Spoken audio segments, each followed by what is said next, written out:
hari ibintu nk'abantu iyo dukura cyangwa se abantu muri rusange hari ibintu twirengagiza ariko byonyine kubwira umuntu ngo urakoze bimusubizamo izindi mbaraga zo kumva ko koko ibyo nakoze ni birashimwa.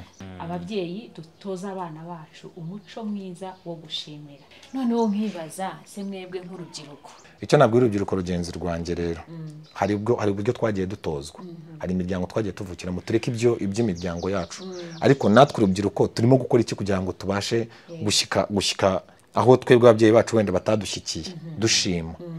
Urakoze gusa ijambo urakoze numva ari inyubatse n'ubutaha iyo unsabye ikindi sinshobora gushidikanya kuko numva ishuri umwana uzi gushima. So icyo nabwira urubyiruko rero twitoze gushima kuko gushima ni umuco mwiza kandi ni umuco igihugu cyacu dutoza. Kandi wiga kenshi niba udashima sinzi niba ukunda gushimwa nawe. Ari igihe nanone bibaho ko umuntu adashima ariko akunda gushimwa. Rero impamvu bikunda shaka kubona nawe wajya ushima.